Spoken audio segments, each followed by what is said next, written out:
Dentro del estudio de los materiales tenemos uno conocido como estudio de tracción, el cual veremos superficialmente el día de hoy. Pero antes conozcamos algunas generalidades sobre el video. Tendremos una pequeña introducción, luego hablaremos de la estructura atómica, elementos de estudio de la ingeniería de materiales, objetivos del ensayo de tracción, resultados del ensayo, relevancia científica y relevancia ingenieril. A manera de introducción es importante señalar que la ciencia práctica a lo largo de la historia se ha llevado a cabo en lugares adecuados para realizar pruebas y analizar los resultados repetidamente, un proceso que consideramos estadística, aplicando en este caso al estudio y comportamiento de los materiales. En lo que concierne a la ciencia de los materiales, los científicos e ingenieros de materiales estudian la estructura y la composición de los materiales a escala que abarcan desde lo electrónico y lo atómico, pasando por lo microscópico hasta lo macroscópico. Desarrollan nuevos materiales, mejoran los tradicionales y los producen de forma fiable y económica mediante síntesis y procesamientos. En cuanto a la estructura atómica, tenemos en primer lugar lo que es el átomo, que es la unidad más pequeña de materia que conserva las propiedades de un elemento químico. Está compuesto por un núcleo que contiene protones y neutrones y una nube de electrones que lo rodean. Los átomos son los compuestos básicos de todo lo que existe y se combinan para formar moléculas y compuestos. Por otro lado tenemos lo que es la estructura cristalina. La estructura cristalina es la forma sólida de cómo se ordenan y empaquetan los átomos, moléculas o iones. Estos son empaquetados de manera ordenada y con patrones repetitivos que se extienden en las 3 dimensiones del espacio. Los materiales cuya organización atómica es cristalina obedecen a un sistema ordenado y repetitivo, mientras cuyos materiales, donde los átomos se organizan de manera desordenada o al azar, son conocidos como amorfos. Ahora bien, en cuanto a los elementos de estudio de la ciencia de los materiales, tenemos en primer lugar lo que es la estructura y composición de los diferentes tipos de materiales, desde sus enlaces atómicos hasta su composición química u orgánica, desde un punto de vista científico en un ámbito multidisciplinario.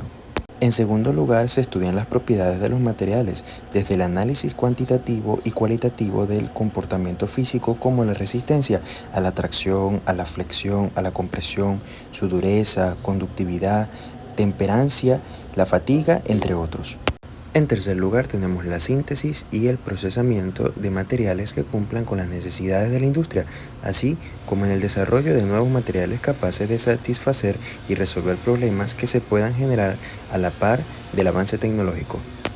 Por último, la ciencia de los materiales estudia el rendimiento de los materiales en función a su durabilidad, mantenimiento, economía, resistencia a la corrosión, así como también el estudio y análisis de fallas para mejorar los materiales ya existentes en el ámbito específico de trabajo. Una vez conocido esto, ahora hablaremos sobre los objetivos del ensayo de tracción. En primer lugar, tenemos que el ensayo de tracción tiene como objetivo conocer la resistencia, parte del control de calidad de los materiales cuyas características y propiedades del objeto de estudio deben cumplir una especificación técnica. El material en cuestión debe someterse a la fuerza de tracción para determinar la ductilidad, tenacidad, resiliencia y demás comportamientos físicos. El segundo objetivo del ensayo de tracción es conocer el límite elástico, el cual es el punto donde la probeta de estudio deja de tener un comportamiento elástico y pasa a deformarse de manera plástica. Algunos materiales pueden ser exclusivamente elásticos y llegan en el mismo punto del límite elástico al punto de ruptura. Otros materiales pueden pasar de ser elásticos y luego deformarse hasta su ruptura. El fin último del ensayo de tracción es diseñar la curva tensión-deformación, registro gráfico donde se plasma en un diagrama la relación de la fuerza aplicada con la deformación que ha sufrido la probeta, también llamado diagrama de esfuerzo-deformación. Registra un módulo elástico, límite elástico, zona de cedencia o fluencia, endurecimiento por deformación, zona de estricción, punto de esfuerzo máximo y punto de fractura. Ahora veamos un ejemplo del diagrama de esfuerzo de formación. Desde arriba hacia abajo tenemos las zonas señaladas como el esfuerzo de fractura real, esfuerzo último, esfuerzo de fractura, límite proporcional, límite elástico o límite de fluencia. Y luego en la parte de abajo vemos las secciones de región elástica, fluencia, endurecimiento por deformación, estricción, comportamiento elástico y comportamiento plástico. Ahora conoceremos 4 criterios sobre los resultados del ensayo de tracción. En primer lugar, conocer el módulo elástico. Es importante conocer qué tanto puede estirarse un material antes de deformarse. Sin este tipo de conocimiento, cosas tan comunes como los amortiguadores de nuestros vehículos no pueden existir. Para esto, el estudio de los materiales y, en especial, el ensayo de tracción son ampliamente utilizados en la fabricación de los materiales. En segundo lugar, debemos conocer el esfuerzo máximo. ¿Te imaginas que los ingenieros diseñen un puente sin tener precaución sobre el peso que debe soportar este y al tiempo se caiga? Todo proyecto debe tener en cuenta aspectos físicos como la carga a lo que van a estar sometidos los materiales. Para esto es fundamental conocer las capacidades físicas de los materiales. En tercer lugar tenemos la ductilidad, el estudio de materiales dúctiles que tienen la capacidad de adaptarse plásticamente a los esfuerzos con los que estos somos capaces de darle múltiples formas a los materiales, entendiendo cuáles son sus propiedades físicas y aprovechando esto para crear elementos de múltiples formas capaces de resistir grandes esfuerzos. Un cuarto aspecto es la tenacidad. A diferencia de la ductilidad, lo que se espera de un material tenaz es que pueda absorber la energía de manera eficiente, garantizando la deformación de manera extendida sin llegar a la ruptura. Algunas estructuras metálicas son diseñadas para tener gran tenacidad, para que ante cualquier situación la estructura no colapse, sino que pueda resistir la energía sin romperse, para garantizar la seguridad de las personas. Ahora conoceremos la relevancia científica de este tipo de ensayo.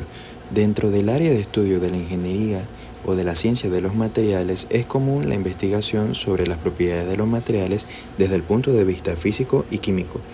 Para esto se utilizan los datos recopilados en los laboratorios para analizar por qué fallan determinados materiales, cómo poder mejorarlos y cómo diseñar nuevos materiales que posean las mismas capacidades pero con menos recursos. Esto guarda relación estrecha con la relevancia ingenieril, quien en primer lugar se trata de la búsqueda constante de información para la resolución de problemas prácticos, así como la estandarización de producción de materiales de diferentes índoles para que estos cumplan con los requerimientos exigidos por el control de calidad y las normas de distintos procesos. En segundo lugar, el diseño de ingeniería adaptado a las realidades que se pueden observar en el ambiente de trabajo, industria y afines, reduciendo el margen de error y garantizar un proyecto sólido, eficiente y eficaz de cumplir con las exigencias para lo cual fue hecho.